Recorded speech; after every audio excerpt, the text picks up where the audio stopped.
Hello and welcome to Terraria. Well, not actually Terraria, more like Terraria patch 1.0.4.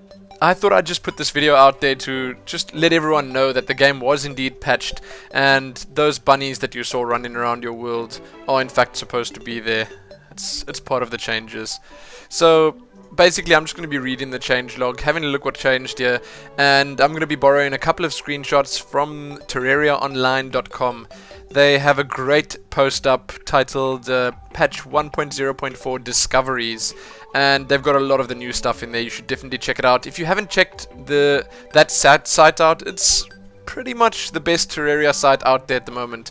That, along with the Terraria wiki that they also run, it's all you need. There's nothing else that you would possibly... I don't use the wiki very much myself, because, I don't know, I prefer not to really spoil things. I try to find things myself as I get to them. But the site itself is really great. They have nice news there, great forums, and a great bunch of people running it. So, the patch.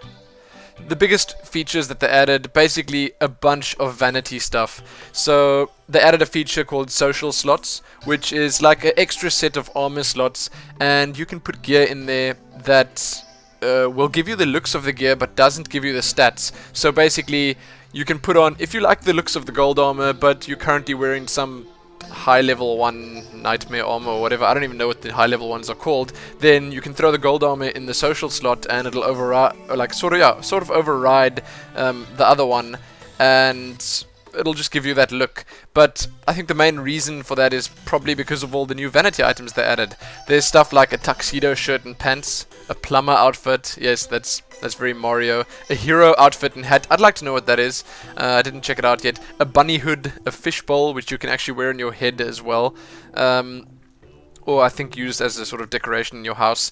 A top hat, which I think Total Biscuit will be happy about. I think he tweeted about it already.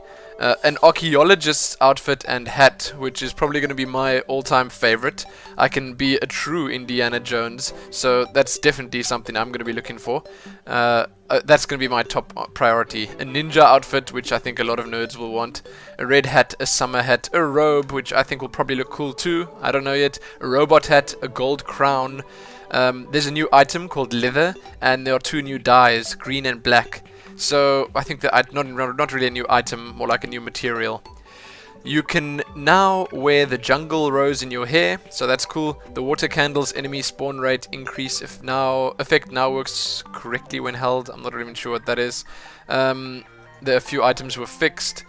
You know, there are a lot of smaller changes here that I'm probably not going to cover, but there are a few that are more important, like there are new NPCs called bunnies.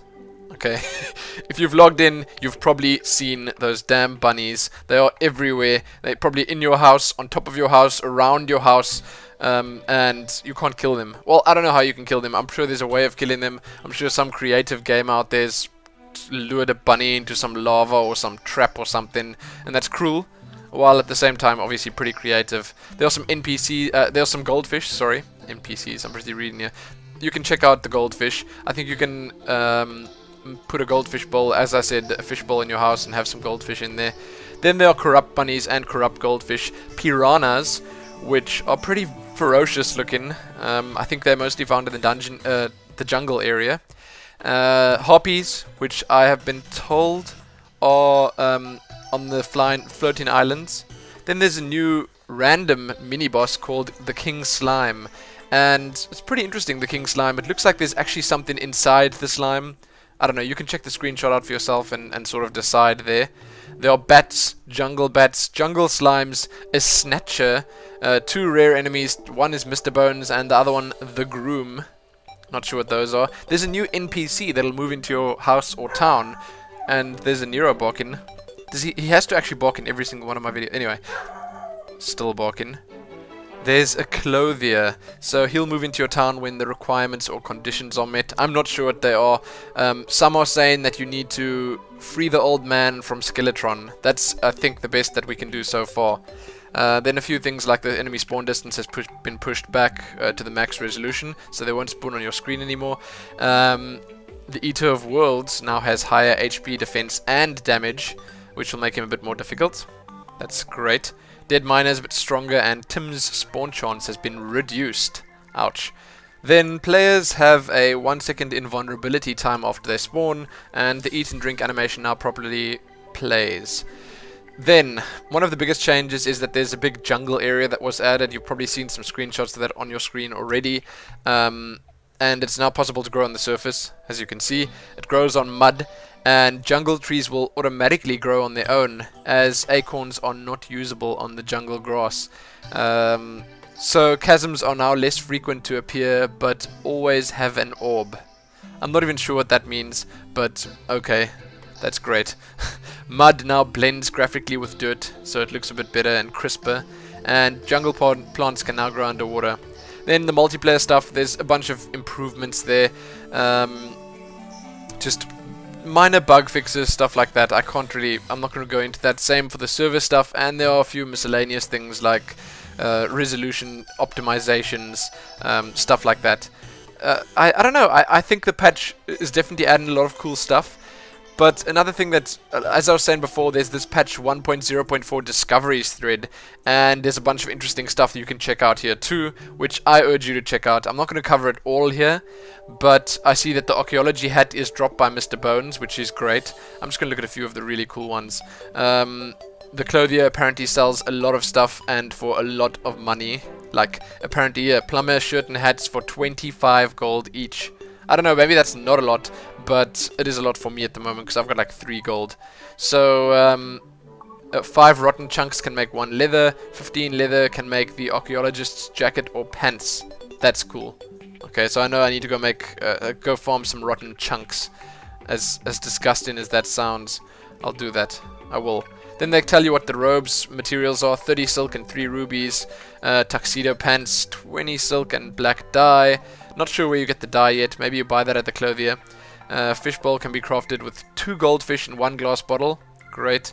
Clothier hat is dropped by the clothier on death. Thank you very much. I'm not sure why you'd want to kill him. 20 silk and 3 green dye can make you the hero set. I don't know if maybe it's the entire set, who knows. Green dye is created with the jungle, tree seeds, and 1 bottle.